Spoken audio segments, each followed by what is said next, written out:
In this video we will see equilibrium of forces. So the rigid body concept. So here it is a body in which if we apply external force, the relative position of all the atoms inside the body does not change. So rigid body is where the external force is applied, the body does not change its shape, size and volume. So that is called as rigid body, where relative position of atoms does not change. If your body is said to be a particle body, then body whose size and mass can be neglected.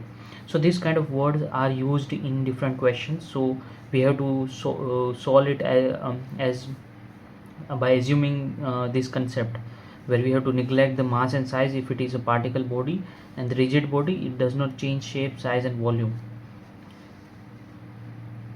So in equilibrium, if a body is in equilibrium, then three forces acting on a body must be either parallel or concurrent. So why we are talking about three forces? Because in most of the cases the forces that we have to deal with is three forces. In GATE exam also there are three forces questions, which are in 90% of the cases. So the forces either should be parallel or they should be concurrent. Concurrent means it should be passing through the same point. So now if we see the example here, this is a rigid body where three forces are there. So to be in equilibrium means there should be no external force or there should be no moment, means the body should not have any motion in any of the direction, no acceleration in the body. So when the body has zero velocity, it is called a static equilibrium, and when the body is having a constant velocity in particular direction, then it is called as dynamic equilibrium. In both the cases there will be no acceleration of the body in any direction. So the forces should be parallel, like this F1 is in this direction and these two F2 and F3 are parallel to F1 in the opposite direction. So like that it can be possible in equilibrium for three forces. The other, when there is a three forces, it should be concurrent, mean it should pass through the same point. F1, F2 and F3 should pass through the same point. Now this case is also same as this case, where the forces are converging, means if we see the line of action, the line of action is the line of the force which is acting. So for F1 this is the line of action, for F2 this is the line of action, and for F3 this is the line of action. So we can draw force in any direction. So for F1 this is also same as this one, means on the line of action we can draw the force in at any location. So it doesn't matter if I draw like this or draw like this both situation are same. So in both this situation the body will be in equilibrium.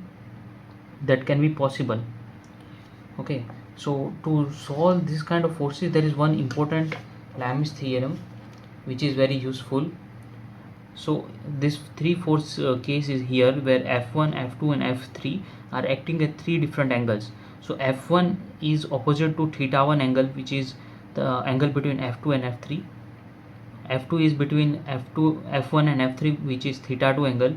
So force and angle, the nomenclature one is opposite. So like this three forces and three angles are there. Now this case also be possible here, where F1 is opposite to the angle 2 and 3. So you have to convert this into this, and then you have to draw the angle theta 1, theta 2 and theta 3. So here the F1 will be between these two angles, these two line of action, F2 line of action and F3 line of action. Theta 1 will be this. So like that for 2 and 3. So you can write F1 upon sin theta 1, which will be equal to F2 upon sin theta 2, which will be equal to F3 upon sin theta 3. So from this we can find different forces.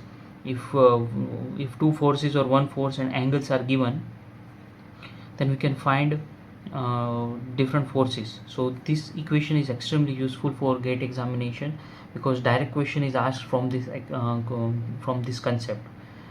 So this is this for this lecture, and see you in the next video. Thank you.